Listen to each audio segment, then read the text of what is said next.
Hey, this is Alex from Kotaku Australia. We've already done a live stream of Battlefront yesterday, and I've already put together a video showing the PC settings for the game. So this one is just going to be a little bit of the impressions and things that you can expect to find in the beta when you load it up yourself tonight or tomorrow or over the next couple of days. And we'll just go over the things that you'll want to know and that you'll come across. And the first one of those that you'll notice is the active reload. Now, there's no ammo in the game, which is appropriate for something that relies on a lot of lasers and blaster fire. And this is outside unless you're using particular cards like iron shots and barrages, things that, you know, those that do have a certain defined amount of usage. But the active reload basically just comes up with a little prompt around the crosshair. You hit the R button or the square on PS4. X, I believe, would be the one for Xbox One. And basically, you have about 3 until the timing on the active reload becomes small enough that you'd miss it. Otherwise, usually, about 2 or 3 times is what everyone will get. Be able to let it overheat, hit the active reload, and then go again. It's also worth noting if you're later on when you get access to the Cyclone rifle, which is the sniper rifle, you can usually fire about 2 and then the Cyclone rifle, you can go through 1 full overheat, use the active reload, go through it again, and then the Cyclone rifle will have reloaded. And then when you're back from the Cyclone rifle, you can shoot again. Now, the problem with that is you actually need cards to have access to a Cyclone rifle. And if you're just playing through the single player, as Mark and I were yesterday when we were doing a live stream because we couldn't get a multiplayer lobby, you'll find that you actually don't have access to any cards at all, or anything beyond the starting gun, because you need to unlock those through earning credits and points in game. And you'll only get those through the XP that you get through multiplayer. This may be different if you do the single missions in co-op with someone, but I was just running through them for high score for a fastest time, so that wasn't the case. So once you're used to particularly the ability to use a jetpack, which lets you cover a lot of distance, having things like the barrage, which is great for taking out ATSTs, or having a personal shield, or using the iron shot, which charges up your basic blaster fire, you'll find that you'll actually be quite a little bit limited in multiplayer. And you'll have to go through a couple of rounds until you can at least unlock the thermal detonator, which looks good, but is actually not quite as practical as you would first think, because the thermal detonator has a very limited range. You can't affect that by momentum, so typically in a game you would maybe run forward, jump, and then throw the grenade as you're jumping to sort of get a bit more velocity on the throw.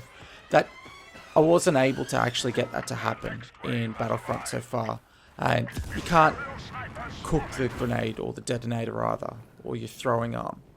So the thermal detonator is not quite as useful as as it might look like it will be, but most people, that's what most people are going to have equipped, just because of sheer access to everything else. It's going to take you a few hours to unlock any of the other cards. There are only 4 guns as well, and that's in the beta, that is. And they're basically, you have access to all those blaster rifles if you go and you play through the single player. They're not necessarily, none of them feel bad. There's, ones that are high damage, there's ones that are more high fire rate, and you'll find the ones you want to use. And you can unlock them all fairly quickly, I'd say within about 2 hours. But the fun part is actually been discovering the difference on PC and the amount of recoil and kick.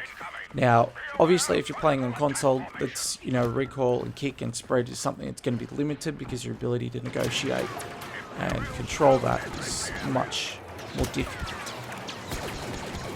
But there isn't actually any recoil really on the guns on PC either, because of the way the active reload works, and also because of the way the distance the maps are designed so the distance rather that firefights are going to be having.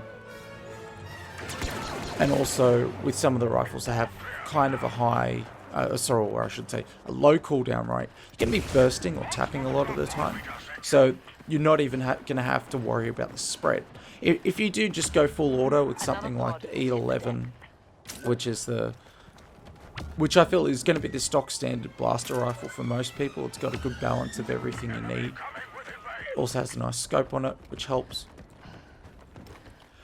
You will notice that there is quite a large spread, particularly at distance, and this is somewhere where Battlefront is much more noticeable than, say, the Battlefield series has been, because the lasers are easier to keep track of visually than bullets over a long range.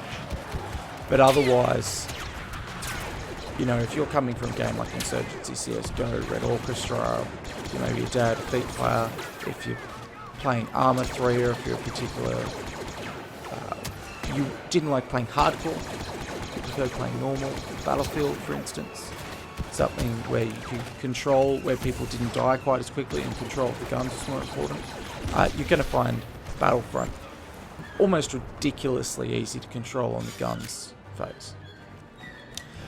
But something you won't be particularly used to is the flow of the game. Now most people, and this is worth keeping in mind, that only press, influencers and YouTubers have gotten access to the beta at this stage. By the time you're hearing and watching this, everyone will, the general public and everyone will only just be jumping in. Rebels haven't won yet. Now, I think there are a few reasons behind this. The first one, obviously, is Walker Assault on Hoth is the main mode people are playing. Drop Zone is kind of the 16-player lobby, sort of just run around the basic map, but there's nothing particularly fancy about it. So people are going to Walker Assault, so they have access to the TIE Fighters, have access to the Y-Wings, have access to ATSTs, the AT-ATs, have access to Vader and Luke Skywalker. It's a one that's a bit popular. And holding down the objectives is much more difficult and much more important as the Rebels. And when you've got people who are just running in, getting reacquainted to Battlefield again, getting acquainted to how Battlefront does things, getting used to how the guns work, how the movement of the ships and the walkers, coordination is not exactly at a high. And it's especially not particularly at a high among press and YouTubers who are just trying something out, because a large part of things is just running around, changing loadouts, running to different locations to get, you know, different footage, just so it looks differently when you record a video. So it will be a different case when normal gamers come in, they lobby up with their friends, and they try and actually work together to win. Because you will need to work together a lot more as Rebels than you do as the Empire. And part of that also is because the importance of flying. And unless you're a seasoned sort of Battlefield player, and even for those who are fans among the press, the amount of very good pilots is quite few. So as the Empire, you can get away with not being as good a pilot, or at least not doing as much damage as a pilot, whereas it's much more important on the Rebel side, because you need to keep the uplinks for a period so the Y-Wings can do damage to the walkers, so the team can just damage the walkers at all. And importantly, going down the track so you can have one of the Y-Wings wrap their cable around and take down the walkers, because they're the two AT-ATs and you have to kill them both before they get to the end point. It's also worth noting that it will become difficult to become a good pilot, because it's not like you can control your spawns like in Battlefield 4, and you can have that one person who's always just going to go and spawn at the airfield, and so they're going to try and maximize their use of flying. In Battlefront, what it is you pick up a power-up on the field. It could be anywhere. You don't have any control of how many of those power-ups are, and so your access to someone who wants to fly as much as they can is a little more restricted than it would otherwise be. It's also worth noting, defensively, when a lot of people are just joining in for the first time, they're not going to have those card powers. The Rebels need those card powers more than the Empire does, because the AT-ATs are always moving forward, but the Rebels need access to, you know, personal shields to block off against things like a lot of blaster fire, a lot of orbital strikes, particularly in some of the positions of the Hoth map where the Empire has access, or much easier access, to quite high ground, shooting onto where the Rebel positions are in trenches and fortified encampments. And not having any card abilities makes quite a huge difference for Rebels, more so than it does for the Empire. Now, performance-wise, the beta, I haven't had any troubles at all. I'm running on a double 780 SLI rig, i7 4770K, 32 gig of RAM, and importantly, Windows 10. And that might be important. I remember in the Battlefield 4 beta, there were quite a few players who were having issues when they were on Windows 7.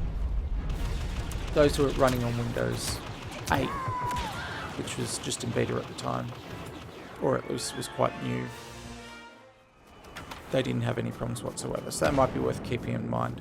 And it's also worth noting for NVIDIA owners that there is a new set of drivers available now, either on the site or through GeForce Experience or whatever third-party site wants to host it.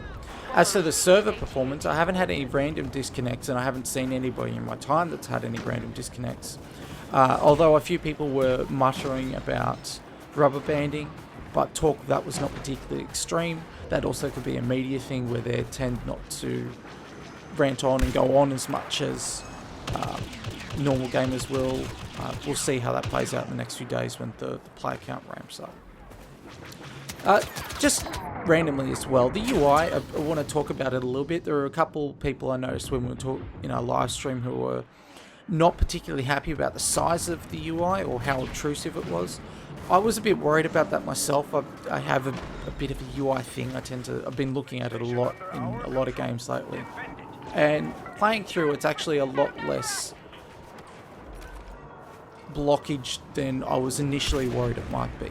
It's quite clean. I love the font of it, the styling of it. There's no problems or issues there whatsoever. And the size of it, well, you can't, at least in the beta, you can't control the size of the UI and minimize it. But it didn't become an obstacle at any point, so that was good.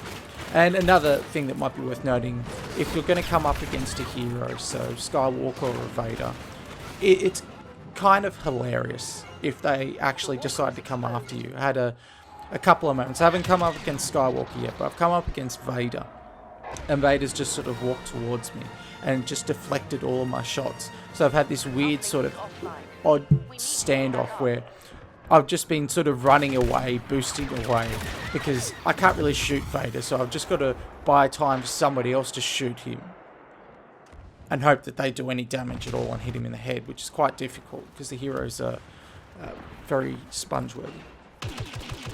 And until Vader decides, you know, it's going to use like a force choke or just, you know, charge forward with a jetpack and just slash me with the lightsaber.